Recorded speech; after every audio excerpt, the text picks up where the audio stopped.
Au sommaire de cette édition, la formation professionnelle axée sur la pratique au lycée agricole KDK de Parakou. À suivre dans ce journal, le constat du déroulement d'une formation sur les techniques d'insémination artificielle aux animaux à la ferme école. Une partie de beach volley pour des journalistes en guise de commémoration de la Journée mondiale de la liberté de la presse 2023. L'initiative émane de l'association Élan Média. On vous fait vivre cette journée du samedi en son et en images. Et puis le 18e Tour du Bénin a pris fin ce dimanche 7 mai 2023. Ed Dogmi est le vainqueur de ce tour. Il a réussi à faire le sprint final d'arrivée. Le meilleur béninois Ricardo Sodjede est encore arrivé avec le peloton. Ravi de vous retrouver pour cette nouvelle édition. Mesdames, Messieurs, bonsoir.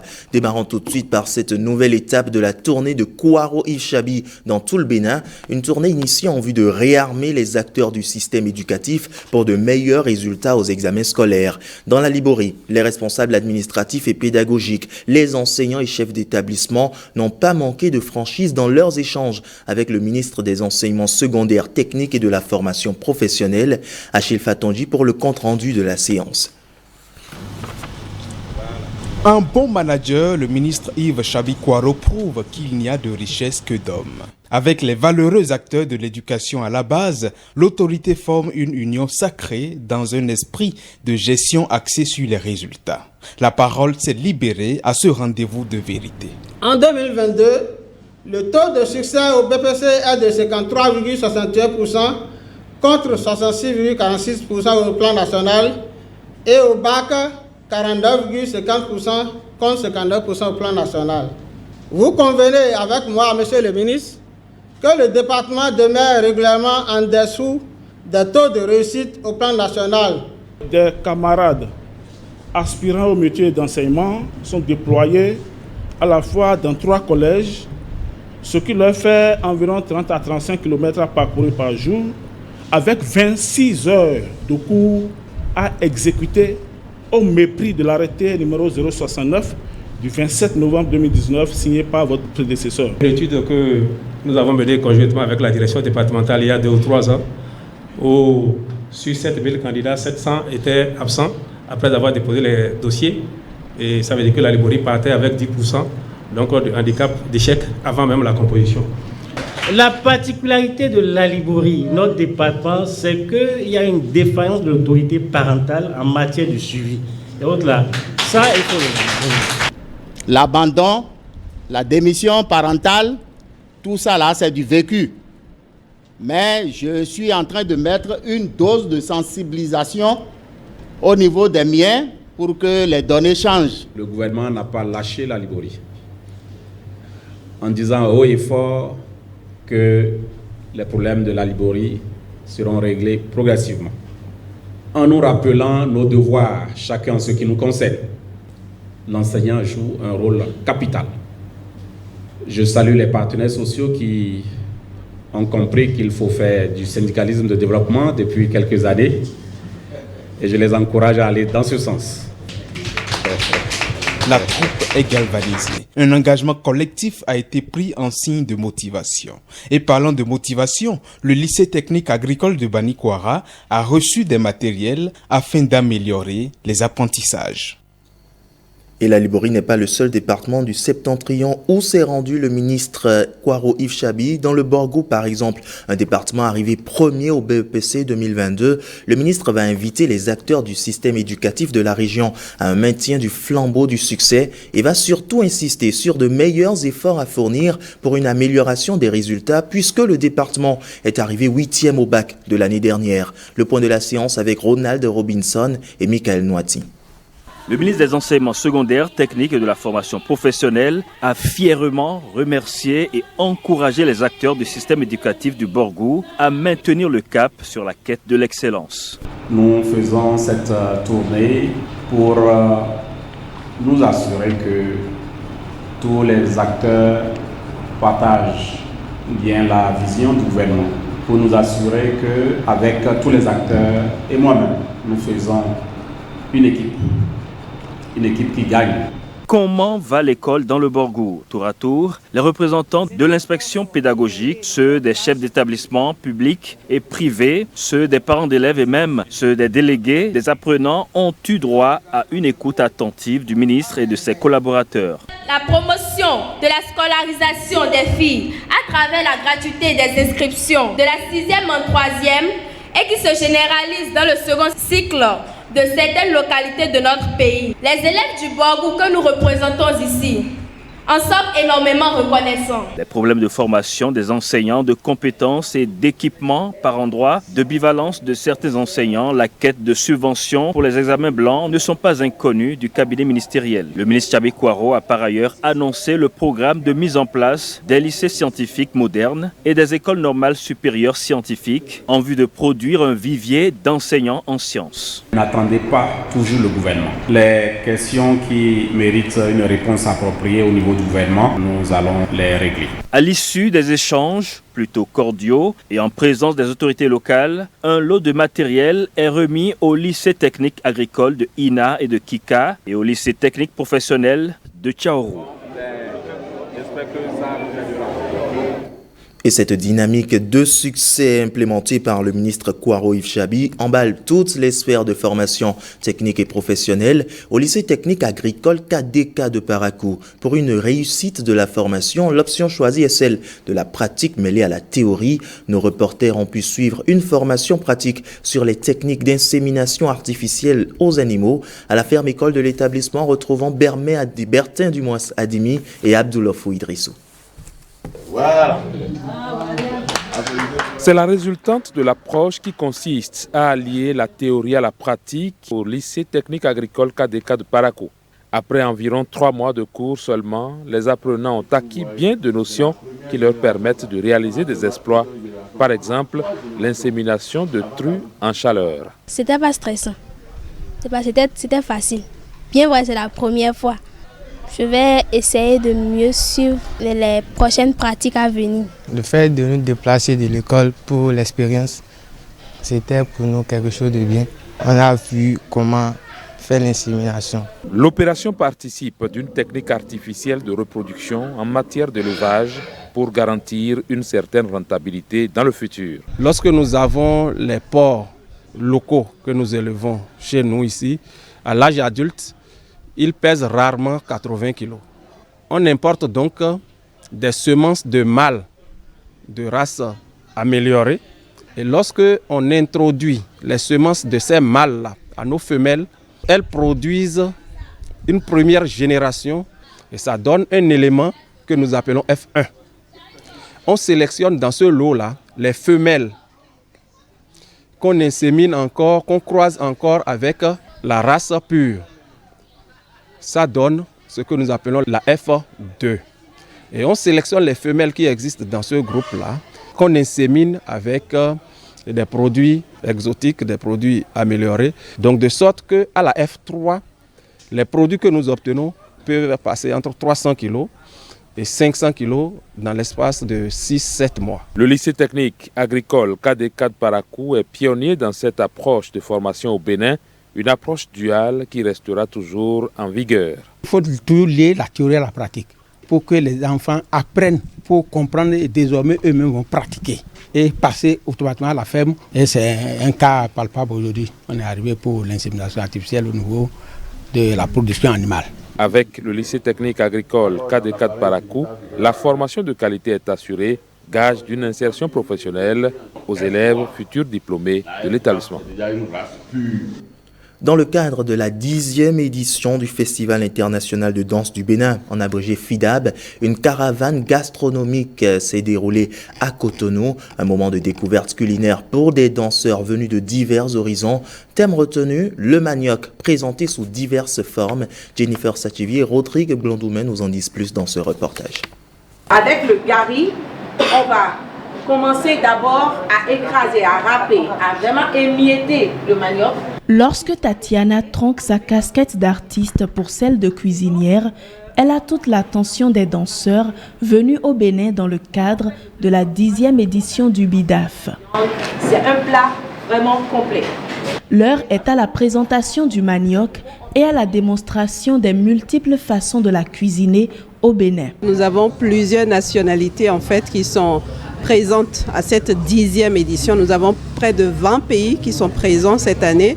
Il fallait innover chaque année, apporter des choses nouvelles pour que justement ceux qui viennent tous les ans ne viennent pas retrouver les mêmes choses. Donc c'est de là que l'idée est partie. Et comme nous avons vu qu'ils ont un engouement pour tout ce qui est béninois, tout ce qui est local, nous avons dit tiens, pourquoi pas, qui refuse de manger? La préparation terminée, place à la dégustation des divers mets qui ont fortement été appréciés.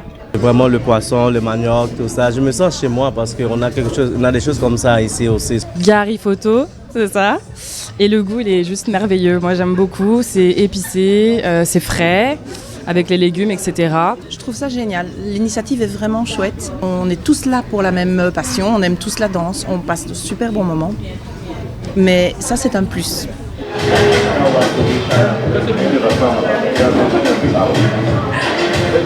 Dans une ambiance détente, les participants ont également échangé sur la culture béninoise dans sa globalité, mais aussi sur les atouts touristiques dont regorge le pays. Après des années de suspension, la 18e édition du Salon national de l'artisanat du Bénin revient. Elle va se tenir du 17 au 27 juillet prochain à la plage de Fidrosset. Les organisateurs en ont fait l'annonce à la faveur d'une conférence de presse au ministère des Petites et Moyennes Entreprises. Christelle Tongodo. Plus de 150 exposants et entreprises sont attendus à la plage de Fidrosset du 17 au 27 juillet prochain pour le Salon national de l'artisanat du Bénin. Un événement tant attendu qui permettra aux artisans de découvrir et de se familiariser avec les nouveaux outils de communication et de marketing. L'objectif de ce salon est de créer un cadre de rencontre des innovations et des évolutions du savoir-faire béninois dans le secteur de l'artisanat afin que les meilleurs artisans et produits soient promus et accompagnés. C'est un événement qui aura lieu dans quelques semaines et qui donnera au grand public l'occasion de découvrir le savoir-faire de nos braves artisanes et artisans qui innovent continuellement. J'aimerais exprimer à Monsieur le ministre des Petites et Moyennes Entreprises de la promotion de l'emploi et à tout son cabinet les profondes gratitudes de tout le monde artisan pour la conduite méthodique des réformes du gouvernement dans le secteur de l'artisanat. Au total, 4 panels de discussion et des rencontres B2B sont prévus à cette occasion. De même, de nombreuses innovations sont apportées à l'édition de cette année. Vous téléchargez un formulaire que vous allez dûment remplir et le déposer à la Chambre des métiers de l'artisanat ou au Fonds de développement de l'artisanat. Après étude par le comité, le dossier sera validé, mais pour cela, chaque participant exposant aura payé la somme de 100 000 francs CFA non remboursables. Au terme de cette souscription, l'événement va démarrer et les stands seront disponibles officiellement à partir du 15 juillet. Pour en savoir plus, rendez-vous à l'adresse info@snab.bj. Cela fait maintenant plus d'un mois que la SBE facilite à sa clientèle la soumission de doléances ou de difficultés sur la disponibilité ou non de l'électricité dans les quartiers grâce au 7302. Le Colmi SBE, centre d'appel, sert de pont depuis le 22 mars dernier entre les abonnés et la société pour exprimer les préoccupations liées à l'énergie électrique. Dans le reportage à suivre, Ghislain Kouga et Louis Koudogbo nous font découvrir cet instrument de communication. Suivons plutôt. Derrière ces sourires, ça grouille. On fera diligence afin que vous soyez satisfaits dans l'immédiat. Vous nous appelez de Calavi. Ça grouille énormément. Bonjour, j'arrive à votre service. Dans ce call center de la Société béninoise d'énergie électrique SBEE, les appels arrivent à toute heure de la journée et de la nuit de tout le territoire national. Le call center est l'un des objectifs de la SBE. C'est un centre d'appel dans lequel nous recevons les plaintes, les appels, les dénonciations et dans le but de donner satisfaction à la clientèle. À Natetengu, à Parakou, à Lokosa, à Pobé, À Cotonou, bien sûr, partout se trouve ce client. Dès qu'il appelle le centre d'appel de la SBE, censé avoir satisfaction. La présence du call center aujourd'hui à la SBE est une évolution qui va nous donner beaucoup de facilité. Un client, par exemple, de Bantec qui appelle le call center et on m'appelle déjà. C'est une fierté pour moi de le rappeler, pour lui dire déjà, on a saisi votre information et que dans les quelques heures, vous allez nous trouver sur le terrain et déjà le technique est saisi. Call Me SBEE, le centre d'appel de la Société béninoise d'énergie électrique. Un lien tissé entre l'entreprise et sa clientèle. Un pont entre la clientèle et la SBE. Ils n'ont plus besoin de se rendre forcément dans une agence avant qu'ils n'aient ce qu'ils veulent. Nous fonctionnons par rotation. C'est 24 heures, on ne ferme pas. Nous sommes là pour la clientèle à tout moment. Nous recevons en moyenne 300 à 400 appels téléphoniques par jour. Et au nombre de ces appels, il y a les plaintes, bien entendu. Et bien sûr, il y a les demandes d'information. Il y a des alertes de la population qui veut nous informer pour nous dire s'il y a des incidents quelque part. La direction générale a mis l'appel gratuit. Donc, les clients appellent le 73 02 7302. 24 heures sur 24, les téléopérateurs reçoivent des appels, satisfont la clientèle avec le sourire. Dès que le client appelle, sa préoccupation est soumise aux services compétents. Le personnel concerné s'active dans l'instant et le client est satisfait. Nous avons eu un court-circuit sur un poteau électrique qui avait émis des intercelles. Donc tout le quartier était dans le noir. Ils m'ont très bien accueilli au téléphone. Ce qui m'a surpris est la spontanéité qu'ils avaient dans leur réaction. Ils étaient là une demi-heure après. Ils ont fait à peine 15 minutes pour régler le problème qu'on avait. Parfois, vous vous levez, c'est un certain nombre de compteurs qui s'éteignent et d'autres qui fonctionnent. Donc c'est à ce sujet que j'ai appelé et on a eu satisfaction en moins de 2 heures. Pour ce qui concerne les zones, à savoir la zone sud-est, celle sud-ouest et la zone nord, les préoccupations tournent en général autour des devis demandés par les clients. Quand bien même le devis relève des compétences de la technique, nous essayons de prendre contact avec eux et de savoir quel est le niveau d'évolution et nous répondons aux clients. Répondre aux clients avec précision et bonne qualité de prise en compte demande de la formation continue. Le gouvernement qui tient au bien-être de la population béninoise par le biais du ministère de l'Énergie a mis en place un système de contrôle qualité au niveau du call center. Des coachs écoutent à froid. Notre travail consiste à écouter les appels enregistrés au call center. À partir des écoutes que nous effectuons, relever les insuffisances, les faiblesses des téléopérateurs, voir en quoi est-ce qu'on peut améliorer le service. Ce call center est un instrument puissant aux mains de l'administration de l'entreprise, un véritable outil de prise de décision. Ça permet déjà de voir les plaintes qui sont récurrentes et de voir de façon préventive comment s'adapter pour s'organiser au niveau de la direction générale. Et avec la centralisation de ce que nous recevons comme plainte, la prise de décision est beaucoup plus facile pour les gestionnaires. Outil de prise de décision et aussi canal ouvert aux clients pour la prise en compte rapide de leurs préoccupations. Vous avez des doléances, vous avez des plaintes, vous avez des informations à nous communiquer. 24 heures sur 24, 7 jours sur 7, 73 02, appel gratuit, c'est à Call Me SBE. Call Me SBE, le centre d'appel qui répond à toutes vos préoccupations, 24 heures sur 24, 7 jours sur 7. Allez, mettons à présent le cap sur le palais privé du roi à Gonglo où s'est déroulé le Gamevor, une cérémonie traditionnelle de libation perpétuée depuis des années. L'édition 2023 a drainé à la cour royale la foule des grands sous le regard de sa majesté Behanzi Dewenonde, l'actuel roi du temps romain. Plus de précisions avec Renaud Akakbo et Giscard Rakovi. Ambiance de liesse au palais privé du roi à Gonglo.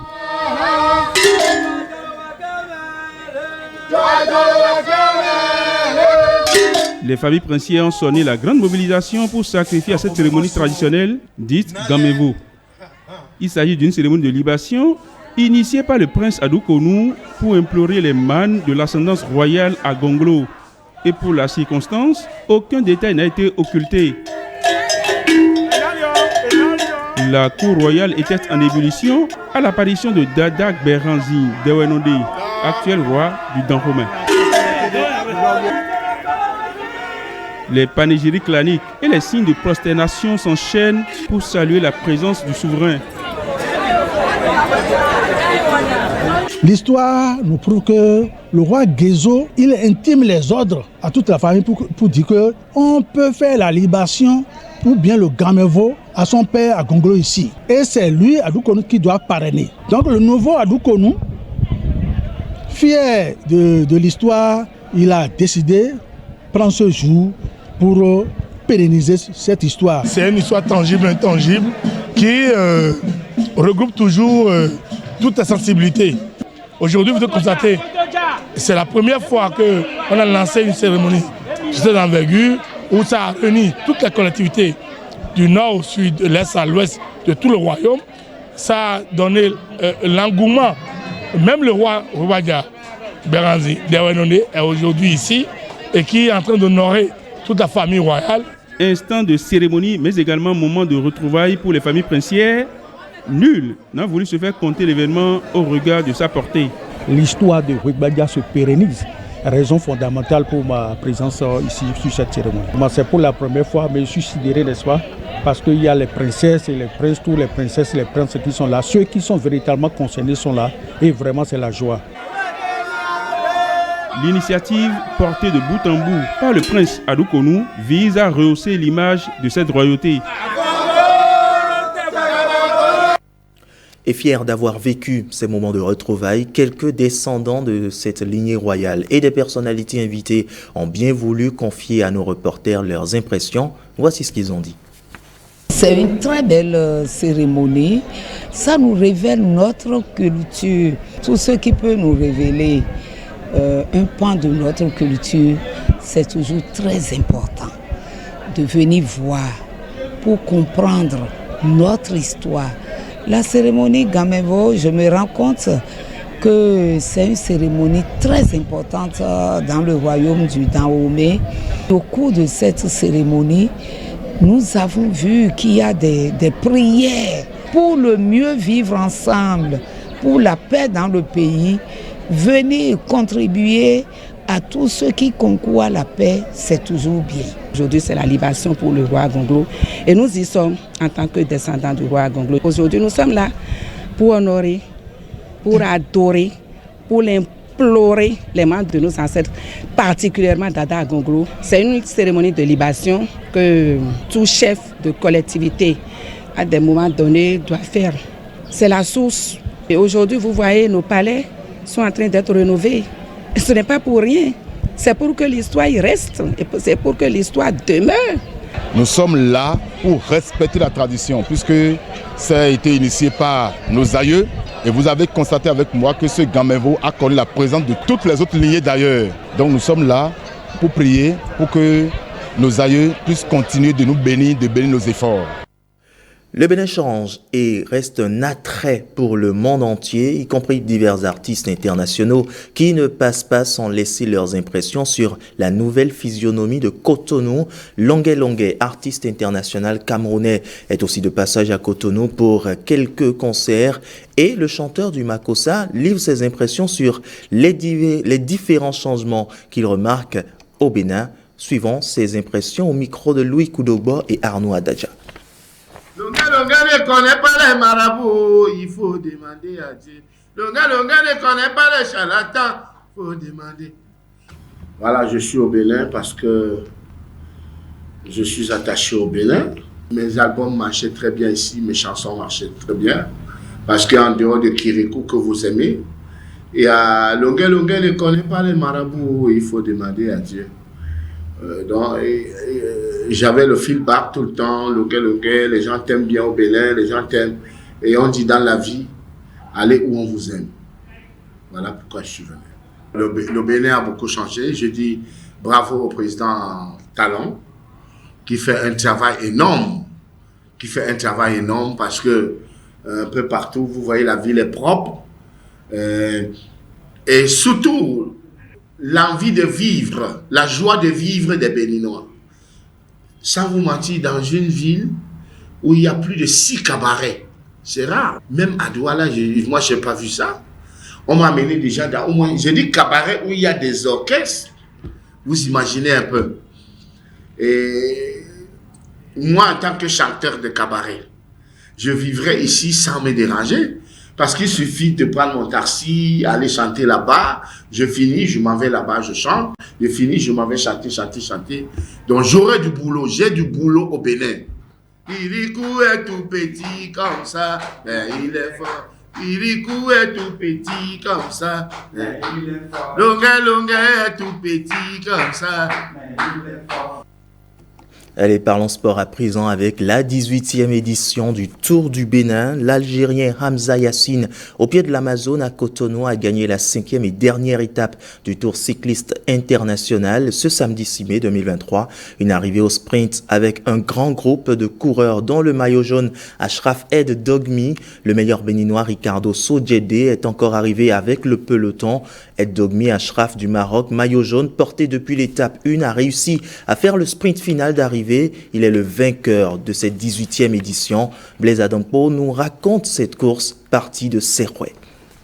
Ashraf El Dogmi remporte le 18e Tour du Bénin. Le Marocain garde un écart de 6 secondes sur le vainqueur de l'étape 5. L'Algérien Hamza Yassine en remporte 3 sur les 5 de la compétition. Sur la ligne de départ à Serrouet, ils sont 50 coureurs. Pour une distance de 124,71 km, le début de course est nerveux. Les Algériens veulent le maillot jaune, le Maroc défend son leader.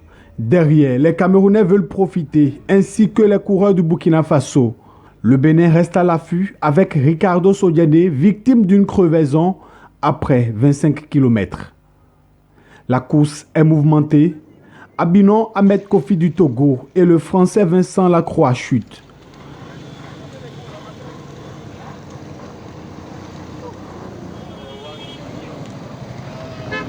Le peloton est très animé entre attaques et tentatives d'échapper. Le Togolais et le Français rejoignent le groupe. À Togon, les coureurs sont à 5 km du premier sprint intermédiaire à Alada. Le Burkinabé Koné Souleymane, toujours dans les bons coups, passe devant Yassine Hamza de l'Algérie et Sabahi El Oukdine du Maroc. Sohn Eric du Bénin va prendre le contrôle de la course à 80 km de l'arrivée. Il imprime son rythme avec une avance d'1 minute 10 secondes sur le peloton. Le peloton est à nouveau groupé à Savi au kilomètre 63. L'écart est aussitôt réduit avec l'échappé béninois. Il est désormais de 30 secondes. Mais il peut compter sur son équipier, Ricardo Sodjedé. Il attaque et prend un écart minime. La course fait son entrée dans la ville historique de Ouida. Ricardo Sodjedé est rattrapé par un groupe d'échappés de 4 coureurs composés du Burkina Faso, du Maroc et du Cameroun. Il est laissé dans le groupe intercalé animé par Paul Daumont et le maillot jaune Ashraf El Dogmi. Les 4 échappés sont rattrapés par le peloton. Un Français contrôle désormais la course. À 40 km de la ligne d'arrivée, Mrouani Salahidine du Maroc passe en premier le sprint intermédiaire 2 à Kbaou. Après 103,25 km de course, le Burkinabé Soulama Daouda et le Camerounais Kosoko Sadikou sont en échappée en plein cœur de Cotonou. Dans la ligne droite finale, menant à la place de l'Amazone, l'Algérien Hamza Yassine va s'imposer au sprint. Je suis venu juste pour préparer, mais pas pour gagner. Et j'ai pu battre 3 étapes, j'ai fait une fois deuxième. Pour 5 étapes, j'ai gagné 3, ça c'est beaucoup mieux. Le Marocain El Dogmi, maillot jaune depuis l'étape Parakou-Djougou, réussit aussi le sprint final d'arrivée. Il est couronné grand vainqueur de la 18e édition du Tour du Bénin. Le tour comme ça, parce que cette année, il est très difficile parce qu'il y a beaucoup d'équipes très fortes, comme l'équipe algérienne. La dernière étape, c'est très dur. Au classement général, le Bénin finit 10e grâce à Ricardo Sodjedé. C'était nickel. Et Sur le plan sportif, pour le Bénin, je peux dire que le Bénin s'est très bien comporté dans ce tour. Le 18e tour du Bénin prend fin pour laisser place au Grand Prix de Cotonou. Il s'agit d'un circuit fermé de 104,4 km sur la route des pêches. Et ce journal aussi prend fin pour laisser place à d'autres programmes de la télévision nationale, avec entre autres la prochaine session d'information à 23h30 avec William Choki. Mesdames, Messieurs, merci de nous avoir suivis. Bonsoir chez vous.